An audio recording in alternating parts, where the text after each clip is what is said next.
यावेळेला देवाच्या वचनाकडे आपण प्रियानो जात आहोत आणि आज माझं वचनाचं शीर्षक मी घेतलेलं आहे मूलभूत आध्यात्मिक ख्रिस्ती व्यायामाची योजना. आता व्यायाम म्हटलं की बऱ्याच जणांना नवीन वर्ष सुरू झाले की वाटत असतं नाही का, थंडीचे दिवस आहेत, व्यायाम सुरू करावा, वॉक सुरू करावं. ज्यांना व्यायाम जमत नाही, व्यायाम नाही जमला तरी वॉक चालेल. काहींना गुडघ्याचे त्रास आहेत, पण काहींना आजारपण आहे, औषधं चालू आहेत. एक नवीन निश्चय ज्याला रेझोल्युशन आपण म्हणतो, ते रेझोल्युशन आपण चालू करत असतो. तर या रेझोल्युशनप्रमाणे किंवा आपण म्हणत असतो की नवीन वर्षाची सुरुवात आहे तर नवीन गोष्टी काहीतरी बाबा आपण सुरू करूया. आणि म्हणून आज मी एक माझं छोटंसं PPT या ठिकाणी मी घेतलेलं आहे. कालच्या दिवसाचा संदेश PPTवर होता, पण आपला काल LCD प्रोजेक्टर खराब झाला. परवाच्या दिवशी बंधू अमित मकासरे यांनी इथून मला वाटतं 40 किलोमीटरवर एक गाव आहे, त्या ठिकाणी त्यांनी रात्री चित्रपट दाखवला गारठ्यामध्ये. आणि येण्या जाण्याचा त्यांचा खडतर रस्ता होता. आणि सकाळी ज्या वेळेला भक्ती सुरू होताना मी बघितलं तर तो बंद पडला. आणि म्हटलं नवीन वर्षालाच पहिल्याच दिवशी आता बंद झालेला आहे. पण कालच्याच दिवशी लगेच बंधू अमित मकासरेच घेऊन गेले आणि त्यांनी तो करून आणला. सो त्यांना मी म्हटलं की बाबा हे चित्रपटासाठी नाही आहे दाखवायला, पण भक्तीसाठी आहे इथं. ते म्हणाले, पाळकसाहेब आता कसंही करून त्या लोकांना वचन दिलेलं आहे, माझी पण ती सेवा आहे, मला पण कुठेतरी पाहिजेल आहे. आणि मी म्हटलं हरकत नाही, घेऊन जा म्हणून. तर त्यांचा येण्या जाण्याचा प्रवास इतका खडतर होता की तो व्हायब्रेशन झाला आणि कालच्या दिवशी तो चालतच नव्हता.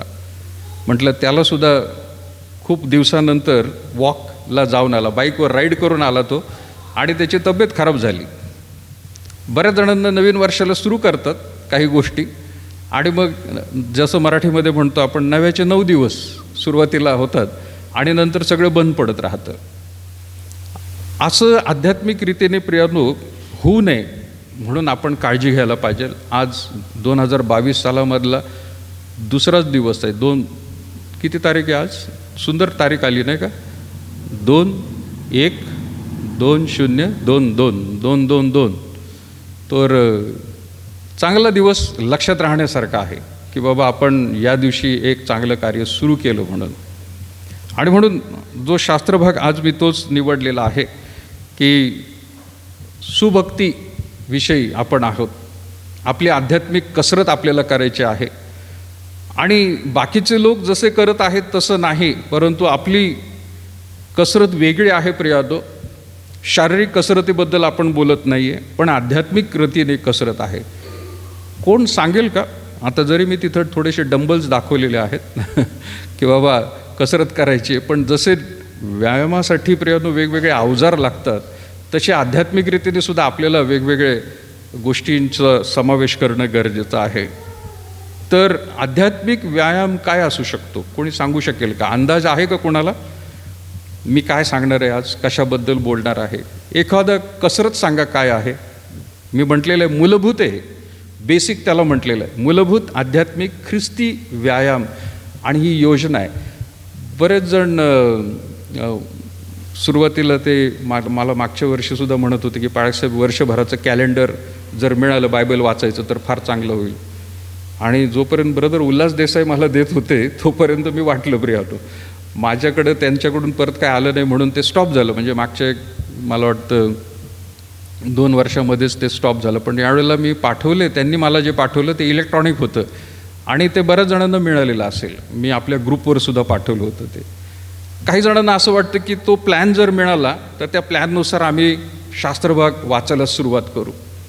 पण प्लॅन मिळो किंवा न मिळो, पण आपल्याला पवित्र शास्त्र जे आहे ते वाचत राहणं गरजेचं आहे, मनन करणं गरजेचं आहे.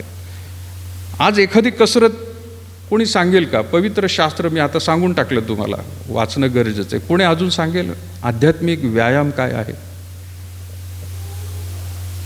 कोणी सांगेल काय असू शकतं आध्यात्मिक व्यायाम? अजून काय पवित्र शास्त्र वाचण्याशिवाय अंदाज? हां, सुवार्ता सांगणे. गुड. एक कुठंतरी जागरूकता आहे त्याच्यामध्ये.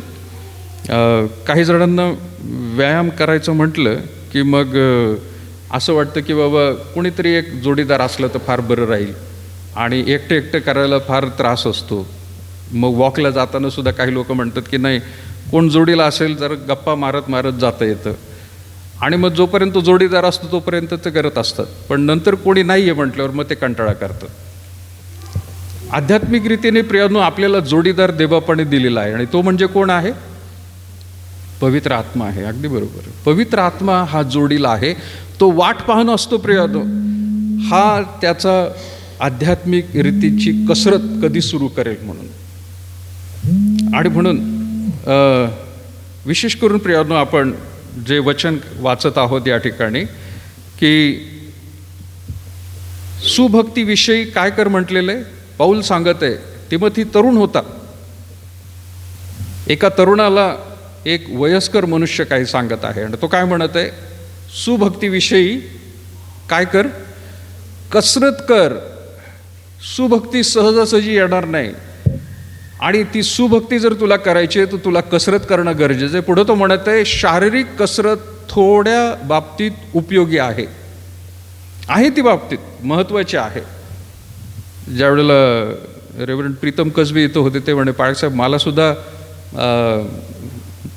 किडनी स्टोनचा त्रास आहे, आणि ते म्हणे डॉक्टरांनी सांगितलं की जोपर्यंत जास्त व्यायाम करशील तेवढी औषधं कमी खाशील, आणि औषधं कमी खाल्ली की तुला बाकीचं कुठलं आरोग्य रोगाचे त्रास होणार नाहीत. कसरत मग गरजेचं आहे. मग व्यायाममध्ये तुम्ही वॉकिंग जरी धरलं, नाही तुम्हाला जिममध्ये जाता आलं किंवा ती जिम घ्या म्हणून नाही मी सांगत आहे, कारण कमीत कमी चालणं जे आहे, वॉकिंग जर तुमचं कायमचं तुम्ही ठेवलं तर निश्चितच खूप काही त्यामधून फायदा होतो असं डॉक्टरांनी सांगितलं. मी सुद्धा जात होतो, पण आता परत एकदा गॅप पडलेला आहे बऱ्याच दिवसानंतर. जर आपण कुठल्याही प्रकारची कसरत करत असू तर खात्रीने त्याचा परिणाम शरीरावरती होत असतो. आध्यात्मिक रीतीने सुद्धा तीच गोष्ट आहे. जर आपण कसरत आध्यात्मिक रीतीने करत आहोत तर त्याचा खूप मोठा फायदा होणार आहे प्रियानो. आता मनुष्य शरीराने, जीवाने आणि आत्म्याने 3 प्रकारे जगत असतो. शरीर आहे, जीव आहे आणि आत्म्याने जगत असतो. आता जीव म्हणण्यापेक्षा आज मी त्याला म्हणेल मानसिकरित्या. शरीर त्याला कसरत गरजेची आहे, मानसिकरित्या सुद्धा कसरत गरजेची आहे, आणि आध्यात्मिकरित्याने गरजेचे. पण आध्यात्मिककडे फार दुर्लक्ष केलं जातं, फार शेवटी केले जाते. शारीरिकदृष्ट्या पौल देखील म्हणत आहे, तिमोथीला मार्गदर्शन करत आहे, आणि तो म्हणत आहे की शारीरिक कसरत थोड्या बाबतीत उपयोगी आहे, तिला आत्ताच्या व पुढच्याही जीवनात अभिवचन मिळालेले आहे. होय, तिला मिळालेलं आहे. पण पावलानंतर प्रियानो आज विशेष करून माझा पहिला मुद्दा आज मी म्हणते की देवाचं वचन हे काय करा, दररोज वाचणं फार गरजेचं आहे. एकही दिवस स्किप करू नका. आपण नाश्ता स्किप करतो, काही जण स्किप करतात. जेवण स्किप करतो का? दुपारचं जेवण? काही लोक रात्रीचं जेवण स्किप करत असतील, पण सकाळी जर खाल्लं असेल व्यवस्थित तर. पवित्र शास्त्राबद्दल वाचण्याकडे प्रियानो दुर्लक्ष होत असतं. आणि मी नेहमी सांगत असतो प्रियानो की एक वेळ तुम्ही ठरवलेला आहे. नवीन वर्षामध्ये सुद्धा तुम्ही जर वेळ ठरवला की मी सकाळी बसून वाचणार आहे, मग साऱ्या सकाळी उठून वाचणार आहे.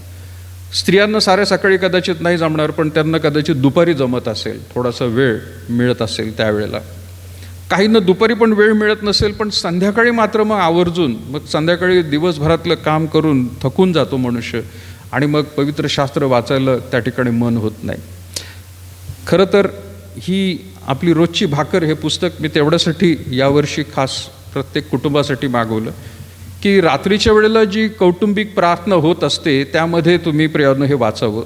मी जसं सगळ्यांना सांगत आलेलो आहे की आध्यात्मिक रीतीने आपल्या कुटुंबाची सुद्धा वाढ होत आहे का नाही त्याकडे प्रियानो तुम्ही लक्ष द्यायला पाहिजे. सकाळी कोणाला गडबड असते, सकाळी सकाळी एकत्र बसून प्रार्थना होत नाही. पण मी माझ्या पाळक साहेबांकडून त्यावेळेला शिकलो होतो की त्यांच्या 3 लहान लहान मुली होत्या त्यावेळेला. शाळेला जाण्याआधी सगळं आवरून झालं त्यांचं, अगदी शाळेचे कपडे ड्रेस बिस घालून बसले ते. शाळेला जाण्याआधी तिन्ही मुली पाळकीनबाई पाळकसाहेब त्या घरामध्ये सकाळी अक्षरशः भक्ती करायचे. ते 2-3 गाणी ते गायचे. त्यानंतर पाळकसाहेब शास्त्रभाग वाचायचे आणि मग प्रार्थना करायचे आणि मग घरातून त्यांना पाठवायचे. ती गोष्ट कदाचित आजच्या धावपळ जशी जीवन बदलत चाललेलं ह्यामध्ये कठीण आहे. साऱ्या सकाळीच आता क्लासेस असतात, ऑनलाईन असतात किंवा ऑफलाईनसुद्धा असतात, मुलांना जावं लागत असतं. रात्री उशिरापर्यंत कदाचित आई वडील कोणीतरी काहीतरी जागा असतं आणि मग त्यांना ते जमत नाही सकाळी उठणं. पण कसंही करून झालं तरी संध्याकाळच्या वेळेला मात्र प्रियांनो कौटुंबिक रीतीने एकत्र येणं फार गरजेचं आहे. कुटुंब, आई वडील, मुलं मुली, आजी आजोबा कोण असेल, तुमचे घरातले पाहुणे असतील तरी त्या ठिकाणी येणं गरजेचं आहे. दररोज ते वाचणं गरजेचं आहे. आणि हे पुस्तक जे आहे ते आपल्याला एक मार्गदर्शन आहे. दर दिवशी त्यामध्ये प्रियांनो एक शास्त्रभाग दिलेला असतो.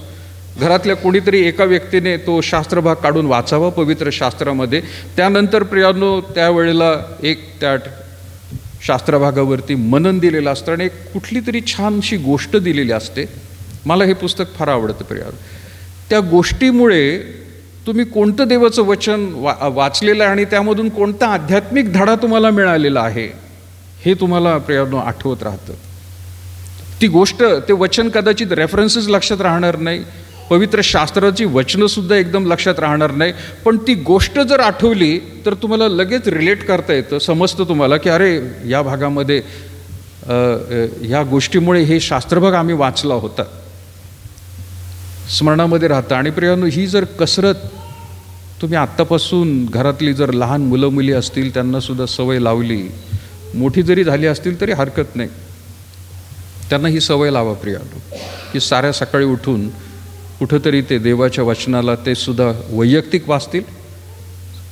आता अपेक्षा ही असते की सकाळी कौटुंबिक रीतीने नाही वाचता येत, पण सकाळच्या वेळेला प्रत्येकाने आपलं स्वतःचं वेळ वैयक्तिक रीतीने द्यावा. पण संध्याकाळच्या वेळेला कुटुंबाने एकत्र यायला पाहिजे. आणि पेत्राने देखील प्रियांनो त्याबद्दल आपल्याला विशेष मार्गदर्शन केले. जर आपल्या पवित्र शास्त्र जर तुम्ही उघडून वाचत असताल, मी विनंती करेल जशी शास्त्रभाग आहेत लवकर लवकर आपण वाचूया. 1 पेत्र याचा 2रा अध्याय आणि 2रं वचन काय म्हणते, कोणी वाचेल मोठ्याने? वेगवेगळ्या रीतीने 2 आणि 3 कदाचित एकत्र असेल. 1 पेत्र, त्यानंतर कोणी स्तोत्र 1. आता स्तोत्र 1 वाचायची गरज नाही कदाचित काही जणांना, पाठ असेल ते. पण 1 पेत्र 2रा अध्याय 2 वचन कोणी वाचा, 2 आणि 3.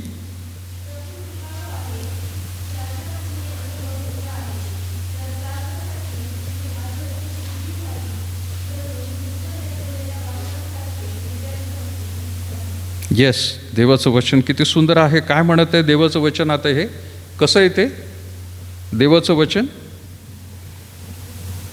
नूतन जन्मलेल्या बालकासारखे त्याला काय लागतंय? दूध, निर्या दुधाची इच्छा धरा. नवीनच जन्म झालेला आहे त्या मुलाला जसं आईचं दूध फार महत्त्वाचं असतं. आता त्याबद्दल आरोग्य खाते बरीच त्या ठिकाणी ॲडव्हर्टाइजमेंट होत असते. कारण पूर्वीच्या काळी असं म्हटलं जात होतं की मुलं जन्मली की लगेचच आईपासून दूर ठेवायची आणि बराच वेळ तिला बाळ तिला देत नव्हते. पण आता डॉक्टरांनी पद्धत बदलली. ते म्हणे नाही मुलं जन्मली की लगेचच आईकडं ती सोपून द्यायची आणि ताबडतोब त्यावेळेला जे आईचं दूध आहे ते त्याला फार महत्त्वाचं आहे. त्यामुळे त्याच्या आरोग्याची वाढ फार चांगली होते. एवढंच नाही तर मानसिकरित्या देखील तो सक्षम होतो. ते एक जवळकी, एक बॉन्डिंग ज्याला म्हणतो ते तयार व्हायला लागतं. पाऊल तिमोथेला सांगत आहे कसरत कर, पण इथे प्रियांनो पेत्र मात्र काय सांगत आहे? तो म्हणत आहे तर तुमची आध्यात्मिक वृद्धी व्हावी, आध्यात्मिक रीतीने वाढ व्हायला पाहिजे. आपण दरवेळेला म्हणत असतो प्रियांनो, आध्यात्मिक आलेख, ग्राफ आपला चढता असला पाहिजे प्रियांनो. आध्यात्मिक रीतीने तो वरच राहायला पाहिजे, चढत राहायला पाहिजे. तो तो कुठेही खाली येऊ देऊ नका. एखाद दिवशी प्रियानो कदाचित तुम्हाला वेळ मिळत नसेल किंवा तुम्हाला कदाचित त्यावेळेला खूप गडबड झाली, घाई झाली, खूपच थकलात आणि त्या दिवशी तुम्ही जर नाही शास्त्रभाग वाचला तर देव तुमच्या मागे छडी घेऊन येणार नाही किंवा तुम्हाला त्या ठिकाणी शासन करणार नाही, तो तुम्हाला शाप देणार नाही. असा निर्दयी देव नाही आहे आपला. एखाद्या वेळेला होऊ शकतं प्रियानो, जाणून बुजून करू नका. कधी कधी माझ्या जीवनामध्ये तसा अनुभव आल्यानंतर मी पडल्या अक्षरशः म्हणत असतो, देवा तुझे आभार मानतो, पण क्षमा कर, आज मला इतकी झोप आली. बोलणं कठीण आहे प्रियानो, सांगणं विचित्र वाटेल हे, पण कधी कधी भयंकर परिस्थिती असते. अशी जर झाली तर हरकत नाही, पण जाणून बुजून होत नाही प्रियानो. त्या दिवशी शास्त्रभाग वाचलाच पाहिजे, वैयक्तिकरीत्याने आणि कौटुंबिकरीत्याने.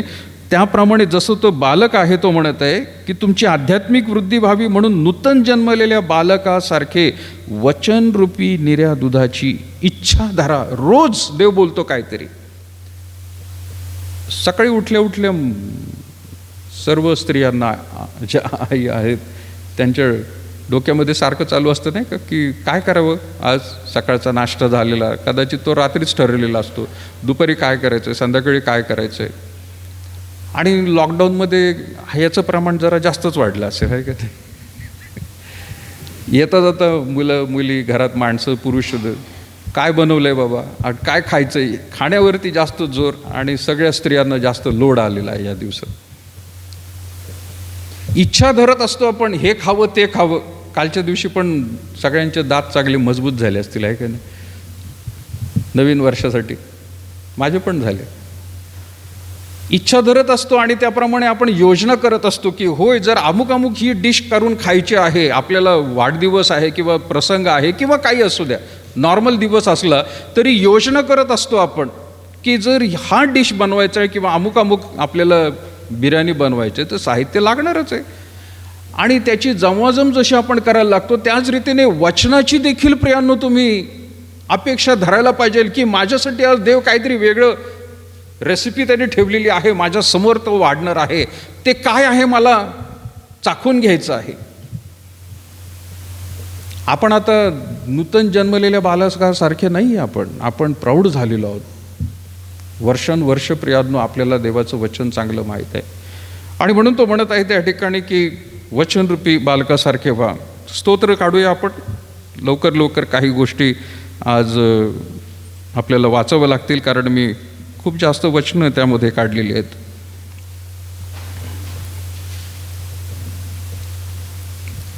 सगळ्यांना माहिती प्रियानो, धन्य पुरुष काय म्हटलेलं त्याला,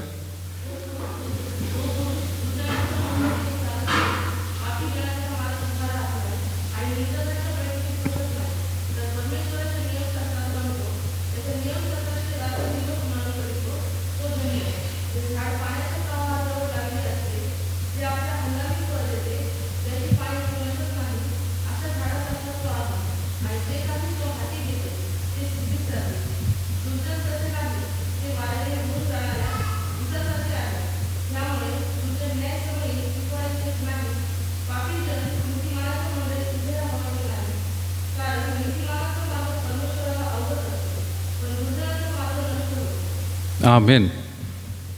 महत्त्वाचं सगळ्यांना पाठ पण असेल कदाचित. यातलं कोणतं महत्त्वाचं वचन आहे कोणी सांगेल का? हे सगळं काही वाचलं आपण, सर्वात महत्त्वाचं वचन काय असेल? बऱ्याच वेळा वाचले, पाठ झालेलं आहे. महत्त्वाचं काय म्हणजे आजच्या वचनाच्या संदर्भामध्ये? येस, कितवं वचन आहे ते? दुसरं वचन. पहिलं वचन कदाचित अशी लोक ख्रिस्तीतर सुद्धा असू शकतील बरं का, दुसऱ्या धर्मातले सुद्धा असू शकतील. पहिल्या वचनाप्रमाणे काय, जो पुरुष दुर्जनांच्या मसलतीने चालत नाही, कदाचित बाहेरचे लोक सुद्धा असू शकतील. पापी जनांच्या मार्गामध्ये उभं राहत नाही, नक्कीच समाजामध्ये असे लोक आहेत की वाईट काहीच करत नाही आणि निंदकाच्या बैठकीत सुद्धा बसत नाहीत. खूप चांगली गोष्ट आहे, असे भरपूर लोक आहेत समाजामध्ये प्रियानो. जरी ते मूर्तीपूजक असले, जरी दुसऱ्या धर्मातले असले तरी असे लोक तुम्हाला निश्चितच सापडतील. पण त्यांच्यामध्ये आणि आपल्यामध्ये फरक काय आहे?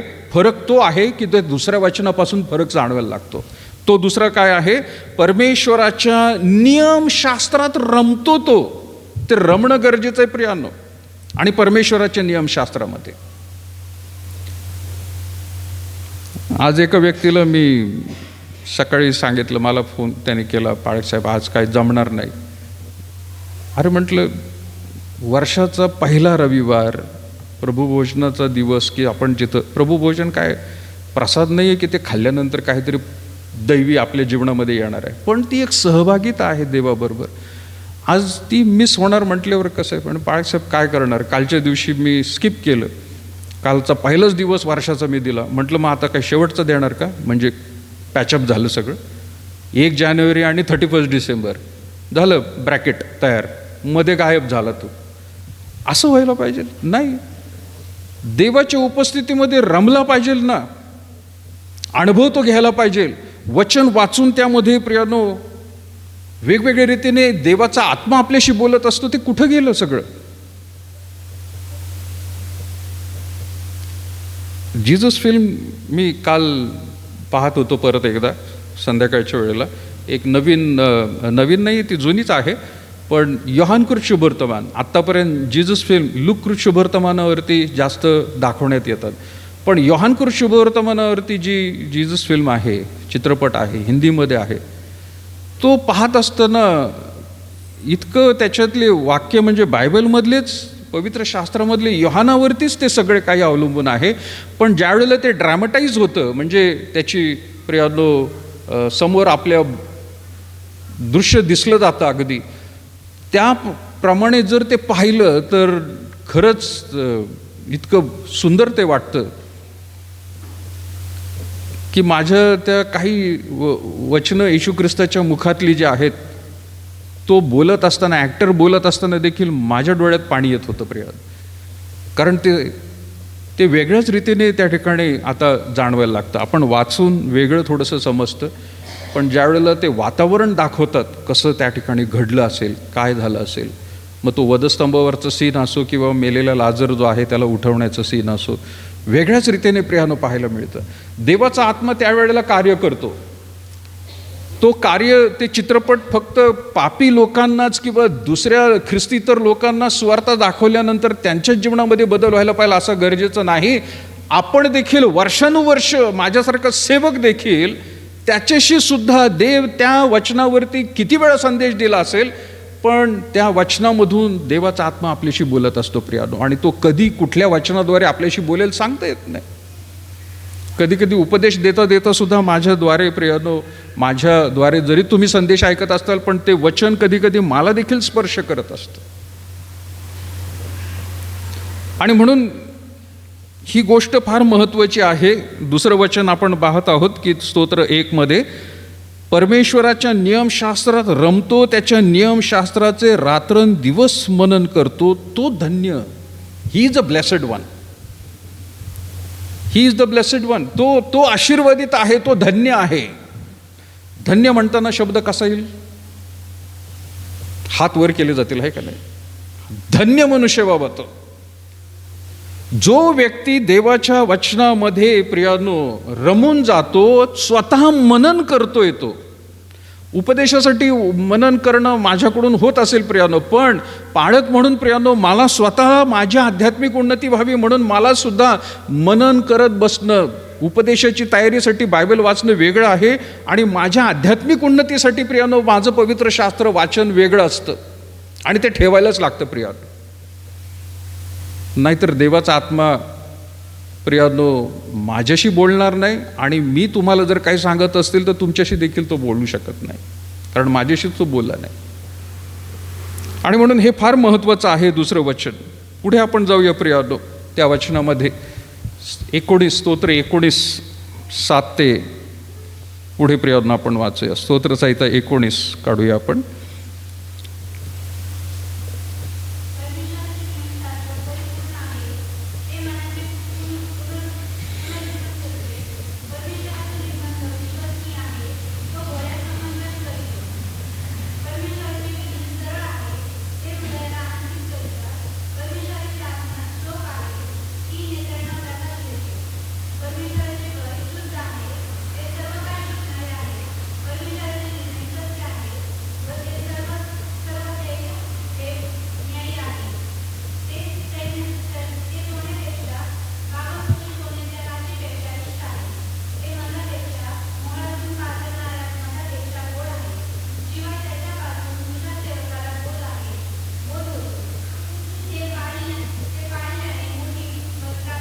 Okay, thank you. आपण 11पर्यंतच वाचूया. पुढे फार सुंदर आहेत वचनं आणि मला वाटतं कामिनी दुसऱ्यांना पण चान्स देऊ आपण बायबल वाचायला. बाकीच्यांकडे पण आहेत का बायबल? आहेत ना? आपण त्यांनी पण वाचायला आपण वाचूया, आहे का ना? वेगवेगळ्या रीतीने सगळ्या भागातून सगळ्यांनी वाचलं तर फार चांगलं राहील. सो देवाचं वचन काय म्हणते? 7व्या वचनापासून आपण म्हणते, प्रियानो, परमेश्वराचे नियमशास्त्र परिपूर्ण आहे, ते मनाचे पुनर्जीवन करते. आणि परमेश्वराचं निर्बंध विश्वसनीय आहे, तो भोळ्यांना समंजस करतो. अपूर्ण असं काहीच ठेवलं नाही देवाने, बरं का? देवाचं वचन वाचलं आणि लहानपणापासूनच प्रियांनो ते जर देत राहिलात तुम्ही, तर नक्कीच ती मुलं प्रभूमध्ये प्रियांनो वाढत जातील. ज्या कुटुंबियांमध्ये फार जास्त देवाचं वचन प्रियांनो खरंच वाचत आहेत किंवा त्याला प्रमाणामध्ये ते वाचत आहेत, खरं तर दर दिवशी त्याला प्राधान्य देत आहेत, नक्कीच त्यांच्या जीवनाद्वारे देव इतका उंचवला जातो. काही लोकांच्या जीवनामध्ये प्रियांनो देवाचं वचन इतकं कार्य करायला लागलेलं आहे की ते देवाच्या वचनावरती गीत लिहायला सुरुवात करतात.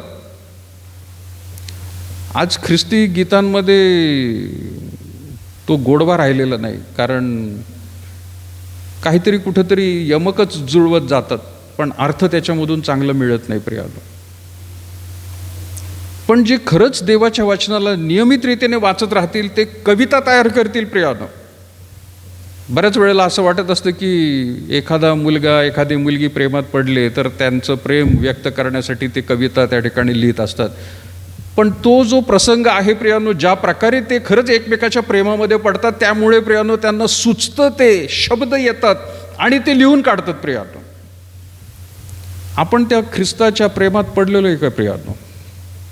देवाच्या प्रेमात पडलात का तुम्ही? ख्रिसमस झाला, बड्डे झाला त्याचा, पण काही कविता जमली का आपल्याला?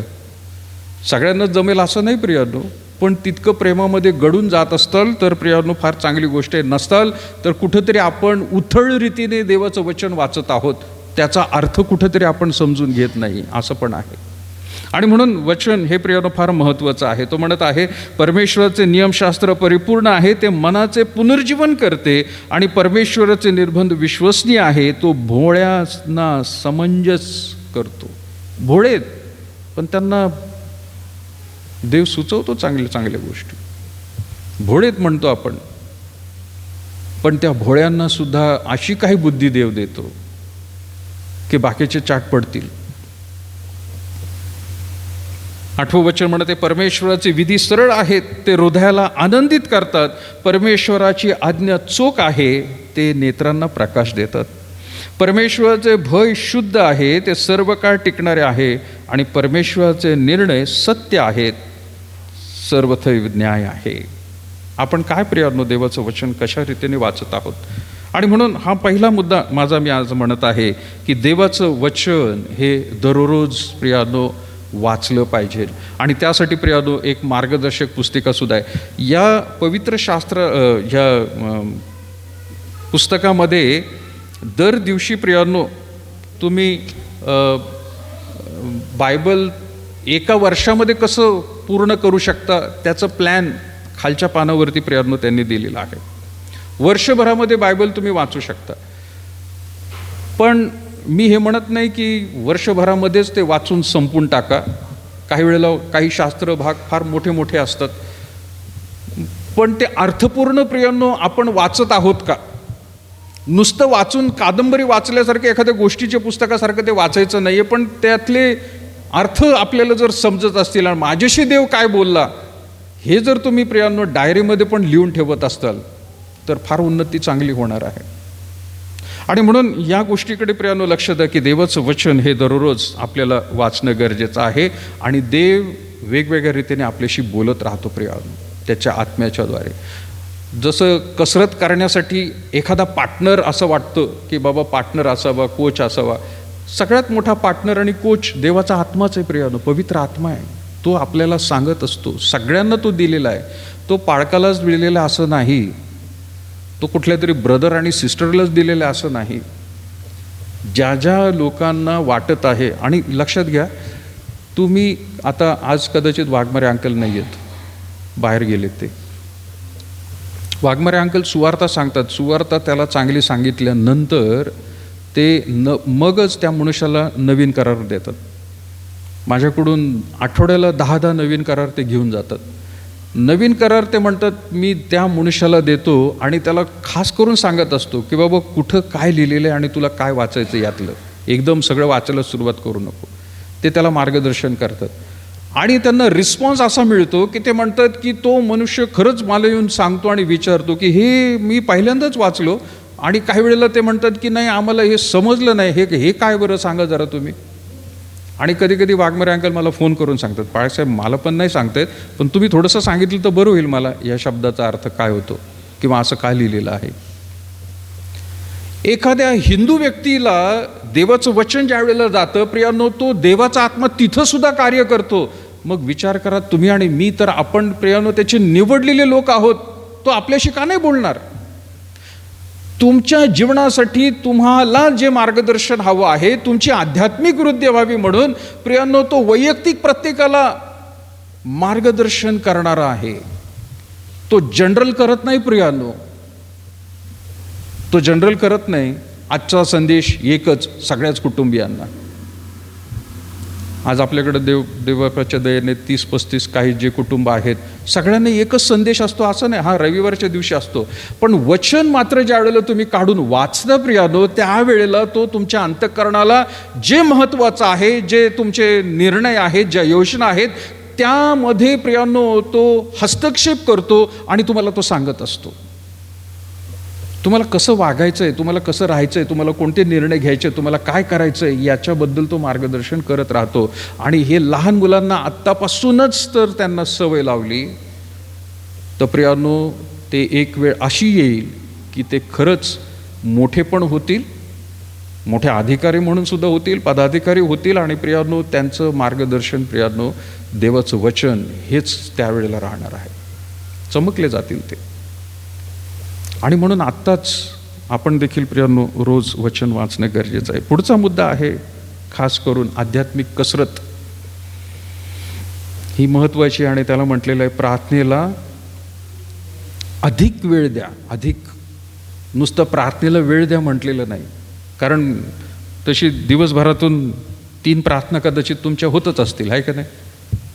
3 प्रार्थना कोणत्या? सकाळ, दुपार, संध्याकाळ.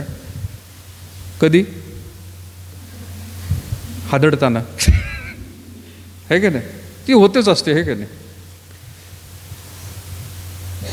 त्यावेळेला ती मोठी प्रार्थना करू नका बरं का. खात असताना नाही, पाळक साहेबांनी सांगितलं मोठमोठ्या प्रार्थना अधिक वेळ द्यायचं आहे म्हणून. ते थंडगार होऊन जाईल, घरातले जेवून निघून जातील सगळे, तुम्ही बसताल प्रार्थना करत. तसं करू नका. त्या 3 प्रार्थनेच्या व्यतिरिक्त खास करून देवाला अधिक वेळ द्या. प्रार्थना म्हणजे काय हे आपल्याला आता परत एकदा सांगणं गरजेचं नाही. देवाच्या सान्निध्यामध्ये बसून हितगुज करतोय, त्याच्याशी बोलतोय आपण. आणि त्याच्याशी बोलल्यानंतर आमेन म्हटल्यावर लगेच उठू नका. झाली प्रार्थना, आमेन, उघडले डोळ्यान, चालला बाबा. अरे तू बोललास देवाबरोबर, पण देवाला बोलू दिलं का परत एकदा? डबल कॉन्व्हर्सेशन व्हायला पाहिजे का नाही? आमेन म्हटल्यानंतर सुद्धा वेळ द्या, थांबा. तुम्ही ज्या प्रार्थना विनंत्या देवापाला सांगितल्या त्याच्याबद्दल तो तुम्हाला ज्ञान बुद्धी देणार आहे, तो तुम्हाला शिकवणार आहे. कोणत्या संदर्भामध्ये? इब्री लोकासपत्र काढूया, 4था अध्याय, 14 आणि 16 वचन. येस, कोणीतरी आता अजून दुसरं.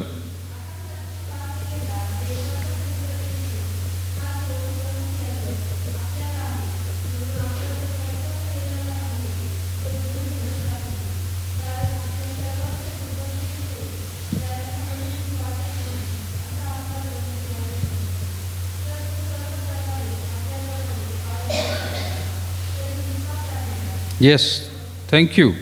वचन प्रियांनो आपण वाचत आहोत ते म्हणजे विशेष करून 14व्या वचनापासून. तर मग आपण आकाशातून पार गेलेला देवाचा पुत्र येशू हा थोर प्रमुख याजक आहे. तो आपल्याला याजक म्हणून आहे.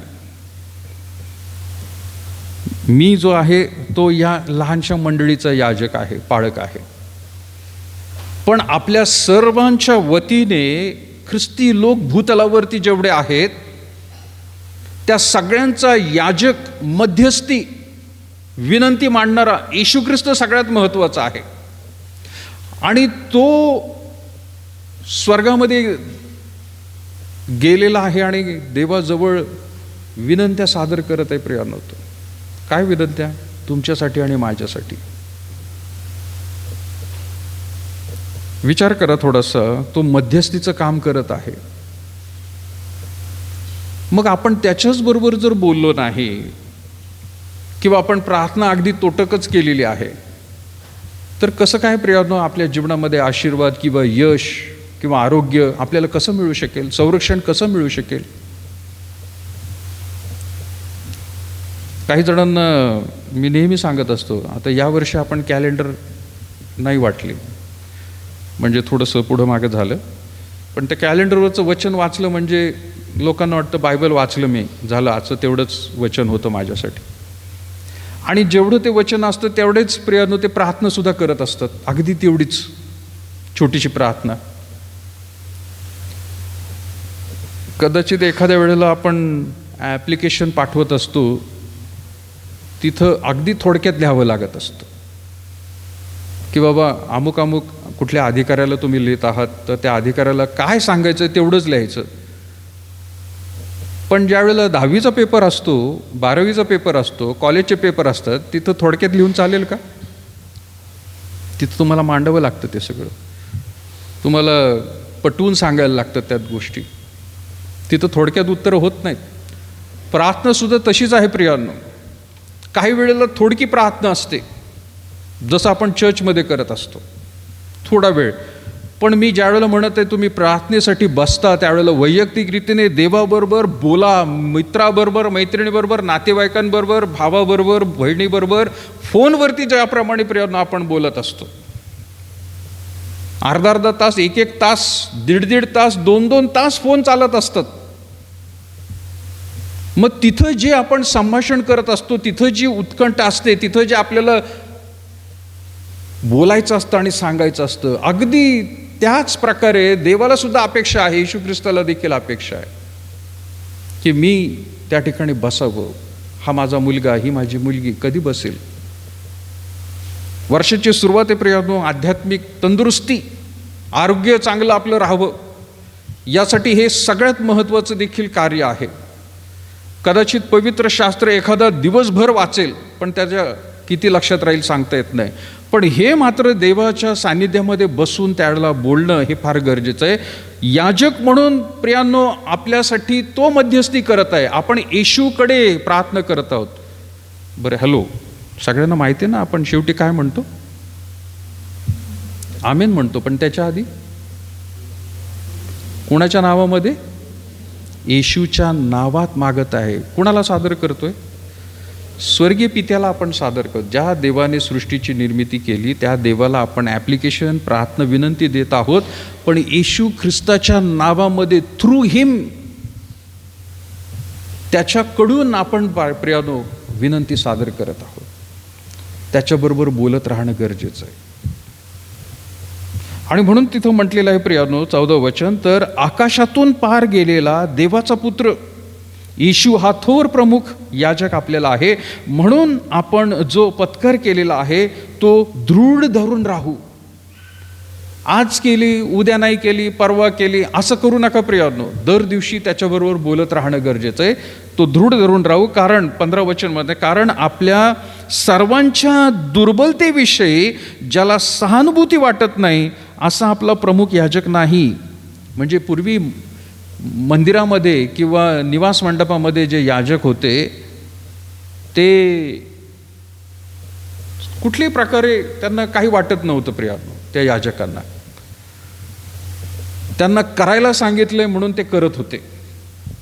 एखाद्याने होमबली आणला, पटकन झालं. कशासाठी आणला, काय आणलं, त्याला काही जास्त विचारायचं नाही, त्याच्यावर गप्पा मारायचं, आणायचं आणि पटपट. त्यांना काही वाटत नव्हतं त्याच्याबद्दल.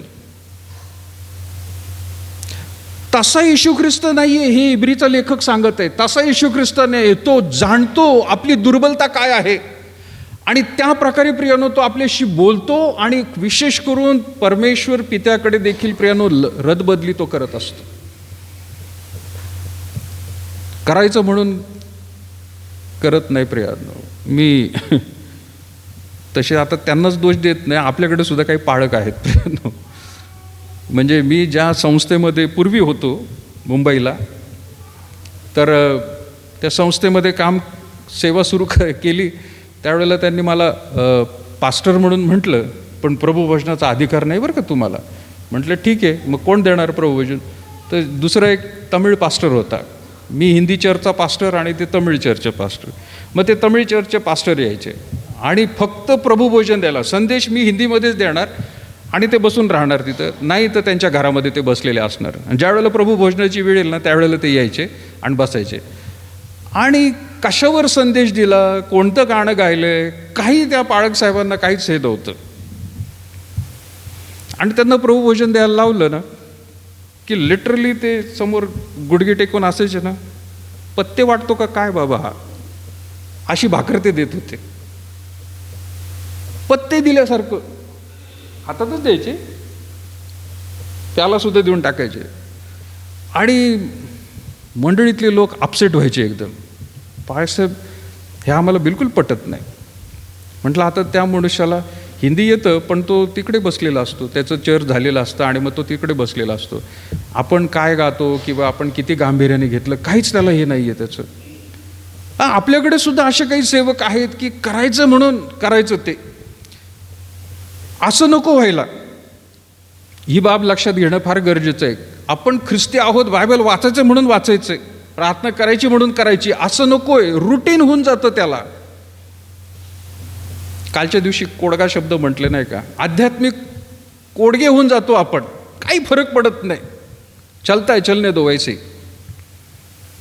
असा याजक नाही. तो म्हणत आहे की बाबा आपल्या, कारण 15 वचन, कारण आपल्या सर्वांच्या दुर्बलतेविषयी ज्याला सहानुभूती वाटत नाही असा आपला प्रमुख याजक नाही, तर तो सर्व प्रकारे आपल्याप्रमाणे पारखलेला होता तरी निष्पाप राहिला.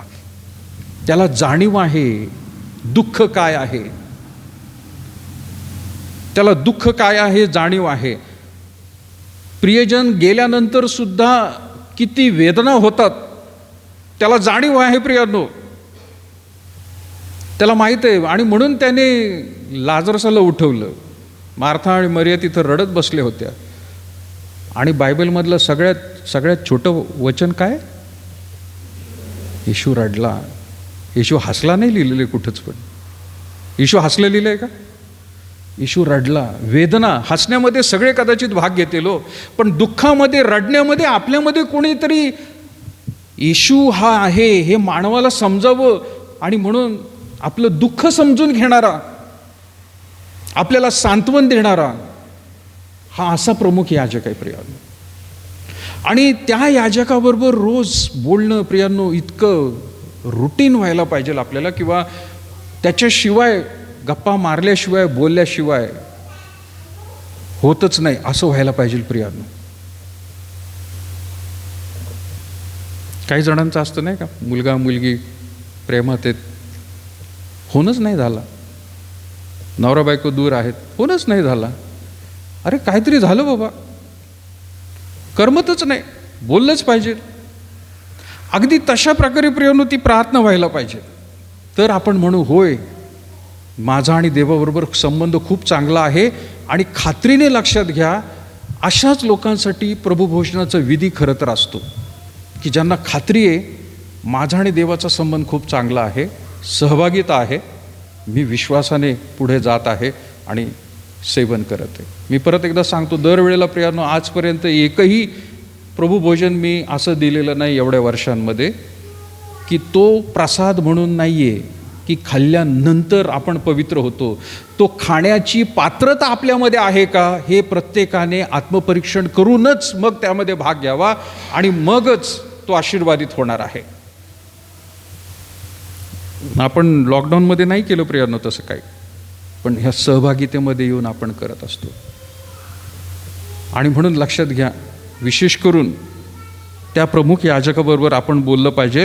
असा आपला प्रमुख याजक नाही, याकडे प्रियांनो तो विशेष करून लक्ष देतोय. 16 वचन, तर मग आपल्यावर दया व्हावी आणि ऐन वेळी सहाय्यासाठी कृपा मिळावी, म्हणून आपण धैर्याने कृपेच्या राजासनाजवळ जाऊया. आपण धैर्याने जाऊ, धैर्याने.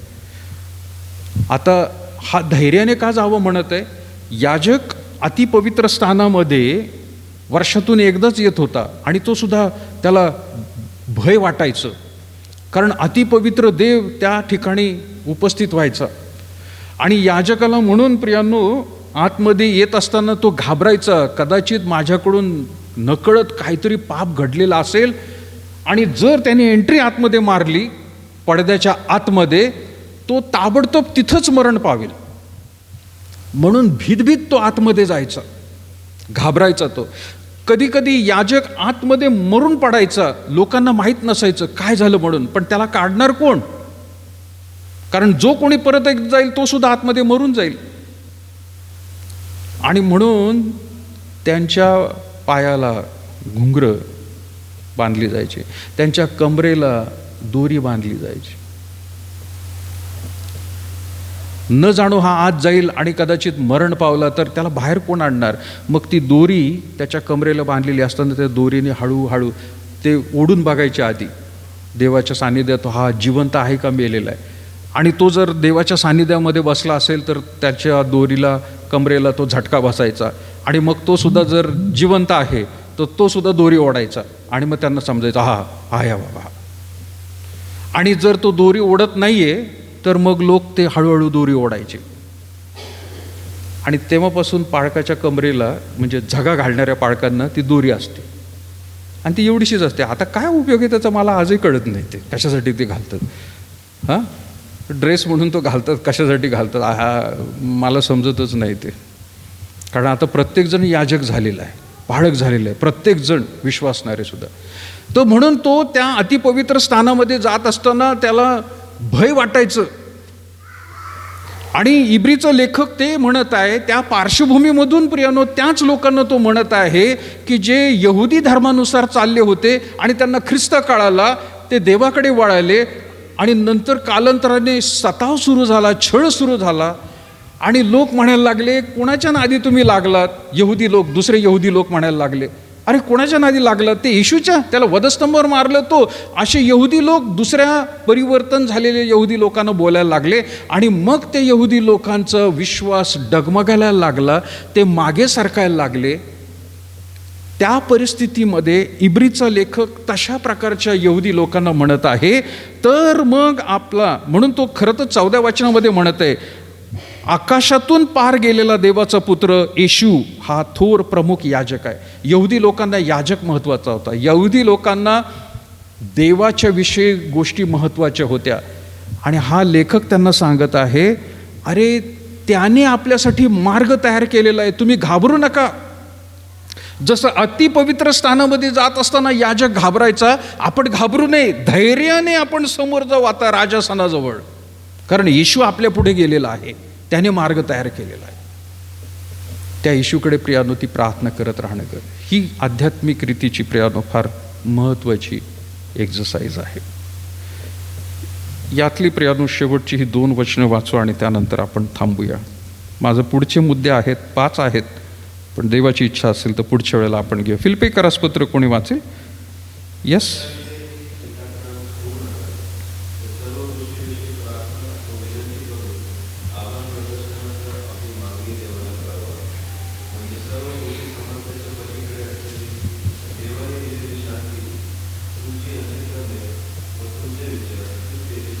फार सुंदर, थँक्यू. कशाविषयी काय होऊ नका, चिंताक्रांत होऊ नका, काळजी करू नका तो म्हणत आहे.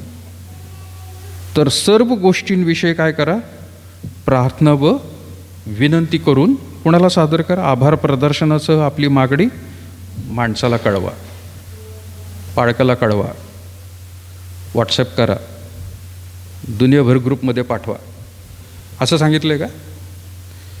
कारण त्रास झाला, अडचण आली की माणसं काय करतात, आता तर मध्ये ते काय ॲक्सिडेंट झालं तरी ते सेल्फी घेण्याच्या नादामध्ये असतो माणूस. स्वतःच ॲक्सिडेंट झालं पण ते लोकांना दिसलं पाहिजे माझा ॲक्सिडेंट झाला म्हणून. अरे वा, काय भारी माणसं. आनंदाच्या वेळेला सुद्धा सेल्फी आहे, दुःखाच्या वेळेला सेल्फी आहे. लोक हॉस्पिटलमध्ये बसून सुद्धा बेडवरून सेल्फी काढतात. कशाला? तर दुसऱ्यांना सांगायला मी कशा परिस्थितीमध्ये. इथं ते म्हटलेलं नाही आहे प्रियानो. तो म्हणत आहे कशाविषयी चिंताक्रांत होऊ नका, तर सर्व गोष्टींविषयी प्रार्थना व विनंती करून आभार प्रदर्शनासह, प्रार्थना आणि विनंती करा पण आभार प्रदर्शनासह आपली मागणी आधी देवाला कळवा. आधी प्रार्थना करा प्रियानो, बाकीच्यांना कोणाला काही सांगू नका. तुमच्या पत्नीला सांगू नका, तुमच्या नवऱ्याला सांगू नका, तुमच्या आईबापाला सांगू नका. पहिली गोष्ट तुमचा देव. बरं हे कधी होईल माहिती आहे का? हे कधी होईल? ज्या वेळेला तुम्ही त्या देवाबरोबर खरंच तेवढ्या सहभागितेमध्ये असताल ना, त्याच वेळेला ते होणार आहे. लोक करतील ऐन वेळेला दुःखामध्ये, त्रासामध्ये, आणि नेमके त्याच वेळेला करतील, त्याच्या आधी करणार नाहीत. देवाला कधीच वेळ नाही. अरे देवा, माझ्यावर एवढा मोठा प्रसंग आला, आता सहाय्य कर देवा.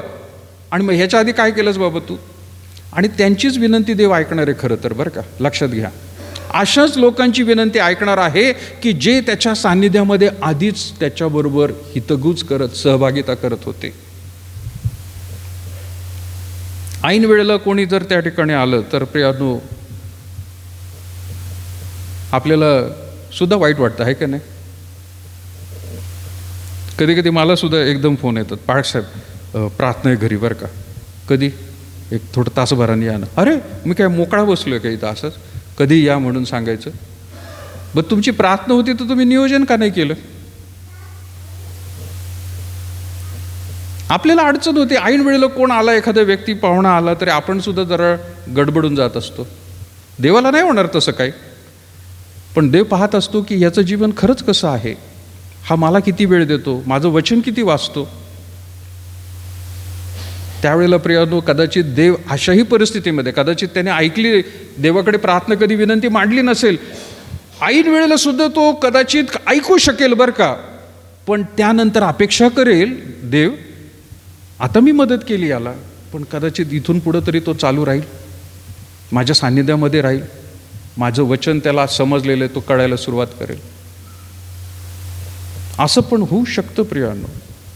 पण त्यानंतर खबरदारी घेणं गरजेचं आहे की मला जास्त वेळ प्रभूला द्यायचा आहे. आणि म्हणून कशाविषयी चिंताक्रांत होऊ नका, सर्व गोष्टींविषयी प्रार्थना विनंती करून आभार प्रदर्शनासह आपली मागणी देवाला कळवा, म्हणजे सर्व बुद्धी सामर्थ्याच्या पलीकडे असलेली देवाने दिलेली शांती तुमची अंतःकरणे व तुमचे विचार ख्रिस्त येशूच्या ठाई राखील. तो बाउंड्रीमध्ये ठेवणार आहे, बाहेर पसरू देणार नाही. तो व्यवस्थित विचारांना सुद्धा ठेवेल प्रियानो. मन भटकत राहतं, नाही तर माणसाचे विचार भटकत राहतात. शेवटचं वचन वाचूया, कलसई करासपत्र. कोणी वाचेल? कलसई 4:2. येस.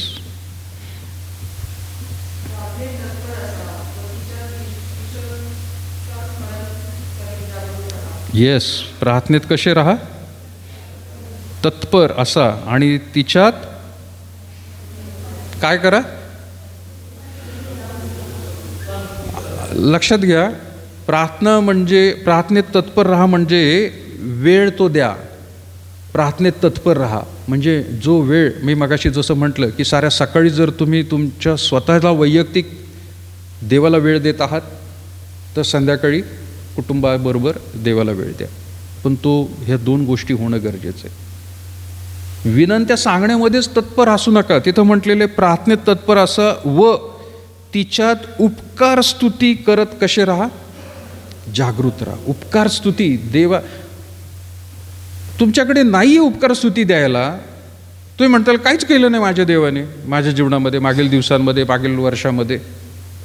असं होऊ शकतच नाही. पहिली गोष्ट, तुम्हाला त्याची कदाचित जाणीव झाली नसेल. पण लक्षात घ्या, ज्या वेळेला तुम्ही म्हणता की माझ्याकडे काहीच नाही आहे उपकार स्तुती द्यायला, एक महत्त्वाची गोष्ट आहे, तुम्ही चर्चमध्ये येऊ शकलात, तुमचं हृदय चालू आहे, श्वास घेऊ शकलात, तुम्ही जिवंत आहात, याच्याबद्दल सुद्धा देवाची स्तुती द्यायला पाहिजे. तुमचे पाय आहेत. अहो कितीतरी गोष्टी, तुम्हाला दृष्टी आहे, तुम्हाला तुम्हाला पाहता येतंय, तुम्हाला वाचता येतंय, तुमची बुद्धी हरपलेली नाही आहे, तुम्हाला ऐकायला येतंय, कितीतरी गोष्टी आहेत.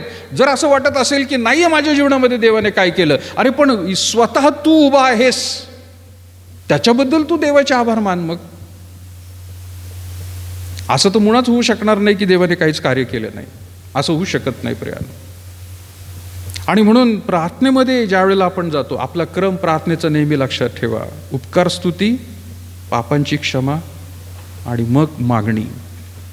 मागणी देतात लोक, उपकार स्तुती करत नाहीत, आणि शेवटी काय म्हणतात माहिती आहे का, चुकून काय मागितलं असेल तर क्षमा कर. शेवटी वरचं गेलं वाया. कारण आधी उपकार स्तुती, पश्चाताप आणि मग प्रार्थना विनंती. उपकार स्तुती, पश्चाताप, काय चुकलंय झालंय, आणि मग विनंती सांगा. हा क्रम प्रभूच्या प्रार्थनेमधून आपल्याला मिळालेला. माझा विश्वास आहे प्रियानो, 2 गोष्टी आपण पाहिलेल्या आहेत. नंबर 1 देवाचं वचन दररोज, आणि नंबर 2 प्रियानो आपण म्हणत आहे की अधिक वेळ द्या. पुढच्या वेळेला प्रियानो आपण आणखीन गोष्टी पाहणार आहोत, परंतु आज यावरती मनन करा, विचार करा की ह्या मागील 2021मध्ये मी वचन किती वाचलं आणि प्रार्थना किती केली, यावरती प्रियानो विचार करा. आपण डोळे बंद करू, यावरती विचार करा. मागील दिवसात मी खरंच या 2 गोष्टी किती प्रामाणिकरीतीने केल्यात. आणि जर तुम्हाला त्यामध्ये उणीवता दिसत आहे तर प्रभूला क्षमा मागा प्रियानो, आणि त्याला प्रॉमिस करा नवीन वर्षात प्रभू असं कधीच होणार नाही. मी नियमित रीतीने तुझं वचन वाचेल, नियमित रीतीने मी तुझ्याशी हितगुज म्हणजेच प्रार्थना करेन. हे वचन, अभिवचन माणसाला नाही पण देवाला द्या प्रियानो. आपल्या अंतःकरणात प्रार्थना करा.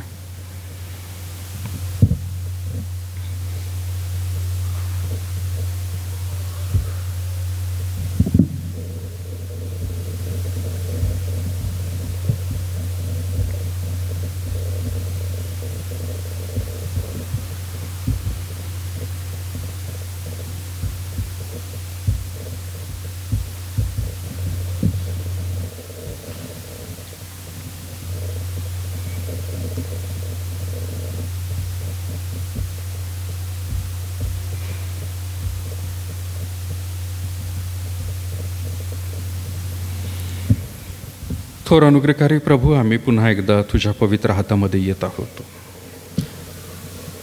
जे प्रभू परमेश्वर तू तुझ्या वचनाद्वारे आमच्याशी बोललेला आहेस, आम्हा प्रत्येकाला प्रभू तू पुन्हा एकदा ही संधी दिलेली आहे की आम्ही खरोखर पुन्हा एकदा या नवीन वर्षामध्ये पदार्पण करत असताना सर्वात महत्त्वाचं प्राधान्य प्रभू आम्ही तुला द्यावं. आणि ते महत्त्वाचं म्हणजे प्रभू खरोखर तुझं वचन आम्ही वाचत राहावं आणि प्रार्थना करत राहावी, तुझ्याशी बोलत राहावं. आमच्या फक्त मागण्याच नाही, आमच्या दुःखात त्रासातच नाही, तर प्रभू आम्ही ज्या वेळेला आनंदी असतो त्यावेळेला देखील आम्ही तुझ्याबरोबर बोलावं, हितगुज करावं. आम्हाला प्रभू तू सहाय्य कर. तुझ्या आत्म्याने आज ज्या ज्या प्रियजनांनी तुझं वचन ऐकलेलं आहे, वाचलेलं आहे, समजून घेतलेलं आहे, प्रभू ते खरोखर त्यांच्या अंतःकरणात जतन करून ठेवण्यास सहाय्य कर. कुठल्याही प्रकारे प्रभू खरोखर सैतानाने प्रभू त्यांच्यापासून ते हिरावून घेऊ रे म्हणून प्रभू तुझी कृपा दया दे. या नवीन वर्षामधला हा दुसराच दिवस आहे आणि म्हणून आम्हाला प्रभू तू सहाय्य कर की फक्त सुरुवातीच्याच काळामध्ये नाही तर प्रभू पुढे देखील आम्ही स्वतःला तुझ्या हातामध्ये सादर करावं. डिसेंबर 31 या वर्षातला जो शेवटचा दिवस आहे तोपर्यंत ही मजल आम्ही मारत राहावी, करत राहावी. आणि फक्त 31 डिसेंबरच नाही तर प्रभू इथून पुढे देखील प्रभू जे काही पुढे आयुष्य आम्हाला तू ठेवलेलं आहे त्यामध्ये आमच्या स्मरणात प्रभू हे कायमच राहू दे, याचा विसर पडू देऊ नकोस. आज आम्ही विशेष प्रार्थना करत आहोत प्रभू की जे खरोखर प्रभू परमेश्वरा तुझ्या सहभागितेमध्ये येऊ इच्छिणारे या तुझ्या प्रियजनांना देखील तुझी कृपा दया दे. आम्ही मेजामध्ये भाग घेत आहोत आणि विश्वासणाऱ्यांसाठी प्रभू, तुझ्या वचनाचं पालन करणाऱ्यांसाठी प्रभू तू खरोखर हा विधी नेमून दिलेला आहे. हा देखील विधी प्रभू आम्ही तुझ्या पवित्र हातात देत आहोत. त्यांचं अंतःकरण प्रभू तुझ्या आत्म्याच्या द्वारे तू तयार कर. सर्व काही प्रभू आम्ही तुझ्या पवित्र हातात देत येशूच्या नावात मागते म्हणून तो एक बाप्पा. यावेळेला प्रियातो आपण प्रभू भोजनामध्ये आपण भाग घेत आहोत आणि प्रभू भोजनाचा हा विधी जो आहे यावेळेला प्रियातो आपण फार मोठं शास्त्र भाग नाही, पण मी विनंती करेल आपण सर्वजण उभे राहूया आणि प्रेषितांचा मतांगीकार जो आहे तो यावेळेला प्रियानो आपण वाचूया. ज्यांना पाठ आहे ते बोलू शकतात आणि प्रेषितांचा मतांगीकार झाल्यानंतर मी विनंती करेल बंधू अमित माझ्याबरोबर यावेळेला ते मला मदत करतील आणि तुमच्या हातात प्रभुभोजनाच्या गोष्टी मिळाल्यानंतर तुम्ही खाली बसू शकता. तोपर्यंत प्रियानो तुम्ही उभे राहावं. आणि पण प्रेषितांचा मतांगीकार जो आहे यावेळेला सर्वजण आपण वाचूया. सर्व समर्थ देव जो पिता, आकाश व पृथ्वी यांचा उत्पन्न करणारा, त्याचवर मी विश्वास ठेवतो आणि त्याचा एकुलता एक पुत्र येशू ख्रिस्त आमचा प्रभू, जो पवित्र आत्म्याच्या योगाने गर्भरूप झाला, कुमारी मरियेच्या उदरी जन्मास आला, पंतई पिलात्याच्या वेळी याने दुःख भोगले, ज्याला वधस्तंभाला खिळले, जो मरण पावला व ज्याला पुरले, जो मृतलोकात उतरला, तिसऱ्या दिवशी मेलेल्यातून पुन्हा उठला, स्वर्गात चढला आणि सर्व समर्थ देव जो पिता त्याच्या उजवीकडे बसला आहे, तेथून जिवंतांचा व मेलेल्यांचा न्याय करायला येणार आहे, त्याचवर मी विश्वास ठेवतो. पवित्र आत्मा, पवित्र सार्वत्रिक मंडळी, पवित्र जनांचा सहभागीपणा, पापांची क्षमा, देहाचे पुनरुत्थान आणि सार्वकालिक जीवन, याच विषयी मी विश्वास धरतो. आमेन.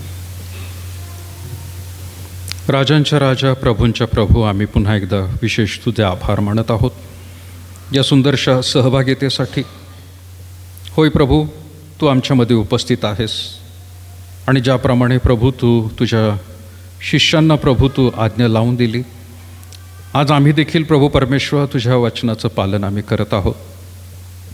या भाकरीमधून आणि प्याल्यामधून प्रभू आम्ही घेत असताना, हे सेवन करताना प्रभू आम्ही आठवलेलं आहे की तुझं शरीर आमच्यासाठी मोडण्यात आलेलं आहे, आमच्याच पापांसाठी वधस्तंभावर तुला खरोखर अर्पण करण्यात आलं. तुझं रक्त प्रभू परमेश्वर त्याची देखील आम्ही आठवण करून यावेळेला प्याला प्रभू आम्ही घेतलेला आहे. होय प्रभू, आम्ही तुझं अनुकरण करावं आणि तू जे जे आम्हाला सांगितलेलं आहे त्या सर्व वचनांवरती प्रभू आम्ही अंमल करावा, आमच्या जीवनामध्ये त्याला कधीही अंतर देऊ नये म्हणून प्रभू तू सहाय्य कर. आज ज्या ज्या प्रियजनांनी आपल्या अंतःकरणात निश्चय केलेला आहे आणि प्रभू त्या निश्चयाला दृढ धरून राहण्यास त्यांना प्रभू तुझ्या आत्म्यानं तू धैर्य दे, शक्ती दे. पुन्हा एकदा प्रभू, हा संपूर्ण वेळ काळ, आजचा दिवस, हा आठवडा, हा संपूर्ण महिना आणि हे आमच्यासमोर असलेलं वर्ष आणि आयुष्य आम्ही तुझ्या गौरवासाठीच प्रभू ते जगत राहावं आणि पावलाप्रमाणे खरोखर जगणे माझ्यासाठी ख्रिस्त आणि मरणे माझ्यासाठी लाभ आहे, हे घोषवाक्य प्रभू आम्ही आमच्या जीवनामध्ये सदैव स्मरणात ठेवू. आणि म्हणून प्रभू, इथून पुढचा सर्व वेळ काळ प्रत्येक लहान थोर प्रियजन यांना आम्ही तुझ्या पवित्र हातात देत येशूच्या नावात मागत आहोत म्हणून तो एक बापा. आपण उभे राहूया आणि प्रभूने शिकवलेली प्रार्थना म्हणून. हे आमच्या स्वर्गातील बापा, तुझे नाम पवित्र मानले जाओ, तुझे राज्य येऊ, तुझे तर तसे पृथ्वी येऊ, तुझ्या इच्छेप्रमाणे हो. ची भाकर समाज दे, जसे आमच्या ऋण्यासून सोडले तसे तो आमच्या ऋण असो, आणि आम्हास परीक्षेत आणू नकोस तर आम्हास वाटापासून सोड, कारण की राज्य, सामर्थ्य आणि गौरव हे सर्व काळ तुझेच आहेत. आपल्या परमेश्वराचं प्रेम, प्रभू श्री ख्रिस्ताची कृपा आणि पवित्र आत्म्याची सहभागिता आता आणि इथून पुढं सदैव या सर्व वर्षभरामध्ये तुमच्या बरोबर असो. आमेन. खाली बसूया प्रियांनो आपण. काल आज सर्व काळ येशू सारखा, सर्व बदलती तरी येशू सारखा, धन्य त्या नाम धन्य त्याचे नाम सर्व बदलती तरी येशू सारखा.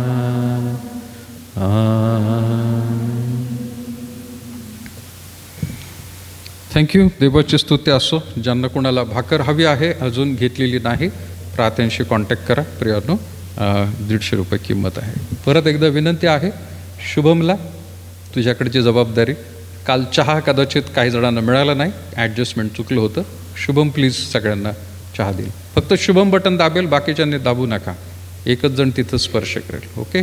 पुढच्या रविवारी परत एकदा आपण भेटूया आणि त्यानंतर 13 तारखेचा कार्यक्रम लक्षात असू द्या. Thank you very much. सगळ्यांचे आभार.